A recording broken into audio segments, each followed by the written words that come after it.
All students, welcome to my YouTube channel. Class 10th CBSE Mathematics. Question number 20. A wooden article was made by scooping out a hemisphere from each end of a cylinder as shown in the figure. बच्चों ये जो book का ये question और book में figure दिया गया है और फिगर में अपर पोर्शन और लोअर पोर्शन में हेमीस्फीयर दिए गए। Okay, if the height of the cylinder is 20 centimetre and its base is of diameter 7 centimetre, find the total surface area of the article when it is ready. Radius is equal to 3.5 centimetre, height is equal to 20 centimetre. Total surface area of the structure, total surface area of the structure मतलब जितना भी वो figure बना है उसे structure कहा गया है, उस स्ट्रक्चर का मुझे सरफेस एरिया चाहिए।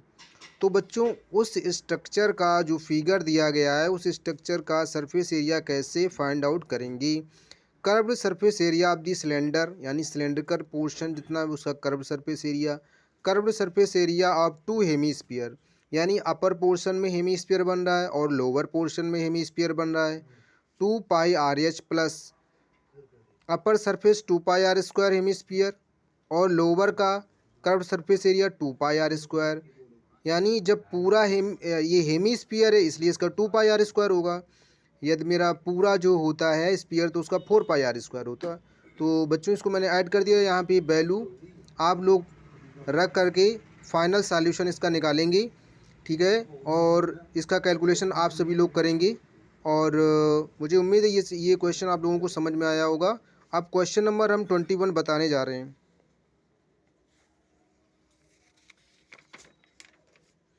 बच्चों क्वेश्चन नंबर 21 बहुत ही अच्छा क्वेश्चन है।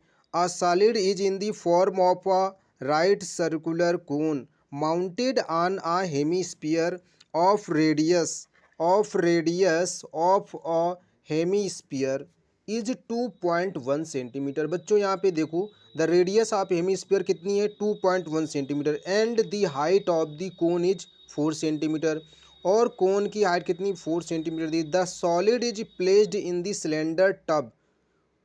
इनका कहने का मतलब है जो ये सॉलिड है is placed in a cylindrical tub, यानी जो ये सॉलिड है इसका शेप कैसा है सिलेंड्रिकल टब जैसा। ये सिलेंड्रिकल टब हो गया। Cylindrical tub full of water.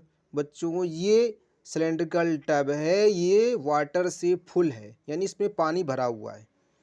Such a way that the whole solid is submerged in a water.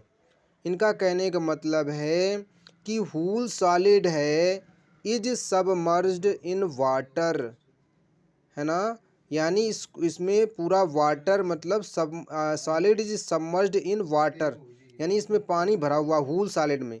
If the radius of the cylinder is 5 centimetre, यानी ये 5 सेंटीमीटर की radius है and its height 9.8 centimetre, find the volume of the water left in the tub. यानी इसमें कितना पानी left होगा, कितना वाटर लेफ्ट बचेगा। यानी तो बच्चों यहाँ पे सबसे पहले ये देखना है कि सॉलिड जो है वो राइट सर्कुलर कोन का है, ठीक है, और उस सॉलिड को यानी सॉलिड का जो वाटर है तो वो कोन में सबमर्ज्ड कर दिया गया है। देखो ये कोन में सबमर्ज्ड कर दिया गया है।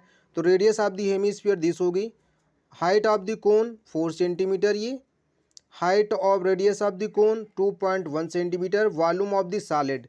तो वॉल्यूम ऑफ द सॉलिड क्या होगा volume of the cone plus volume of the hemisphere. देखो इसमें ये हेमीस्फीयर है और ये कोन है तो वॉल्यूम ऑफ द सॉलिड ये इसका हो गया, ठीक है। तो वही यहाँ पे कहा गया था कि क्वेश्चंस में ये solid is placed in a cylindrical tub full in water such a way that wool solid is submerged in the water, यानी इसमें पूरा इसमें पानी भरा हुआ है, ठीक है। तो जितना इस सॉलिड का वॉल्यूम होगा उतना इसमें पानी आएगा। यानी जैसे सपोज आपके पास कोई गिलास हो तो गिलास का जितना वॉल्यूम होगा उतना ही वॉल्यूम गिलास में जो पानी भरा हुआ उतना ही पानी का वॉल्यूम होगा जितना कि खाली गिलास का वॉल्यूम होगा।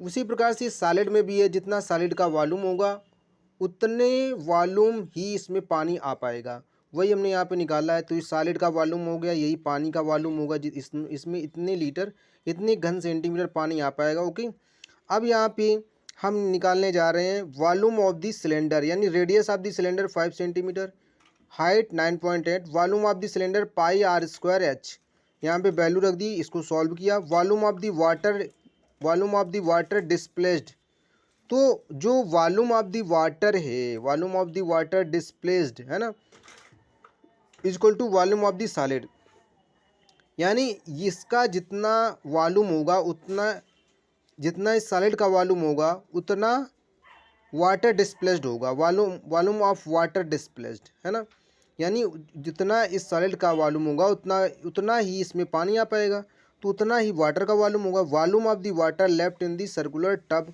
यानी ये सबमर्ज्ड कर दिया गया इसमें, तो ये जब सबमर्ज्ड कर दिया गया है इससे, तो अब इसमें पानी कितना बचा होगा, यानी इससे, यानी इसको इसके वॉल्यूम से इसको हम सबट्रैक्ट कर दें, पहले ये पानी से फुल था, इसमें फुल वाटर भरा हुआ था, और इसको हमने इसमें सबमर्ज्ड कर दिया है ना, यानी तो अब इसमें पानी कितना बचा, मानी इससे मैंने इतना पानी निकाल लिया जितना इस सॉलिड का वॉल्यूम है, इतना पानी मैंने डिस्प्लेस्ड कर दिया, तो volume of the water left in the cylindrical tub, अब इसमें कितना बचा, यानी इसके आयतन के बराबर इसमें पानी से यहाँ से निकाल लिया, तो इसमें कुछ कम हो गया ना, तो इसके वॉल्यूम से, यानी इसका वॉल्यूम इससे सब्ट्रैक्ट कर दें। Volume of the water left in the cylindrical tub, volume of the cylinder minus volume of the solid, तो मैंने इससे इसको सब्ट्रैक्ट कर दिया, तो मेरे पास ये हुआ, मैंने यहाँ पे वैल्यू पुट अप कर दी, तो फाइनल आंसर बच्चों यहाँ पे ये आएगा मेरे पास 731.45 सेंटीमीटर क्यूब। मुझे उम्मीद है ये क्वेश्चन बच्चों को समझ में आया होगा, और इस क्वेश्चन को बहुत ही सीरियसली से लगाएं, अच्छे से लगाएं, और ये एग्ज़ाम में क्वेश्चन आ सकता है, और नेक्स्ट वीडियो हम अगले दिन लेकर के आएंगे। तब तक के लिए जय हिंद।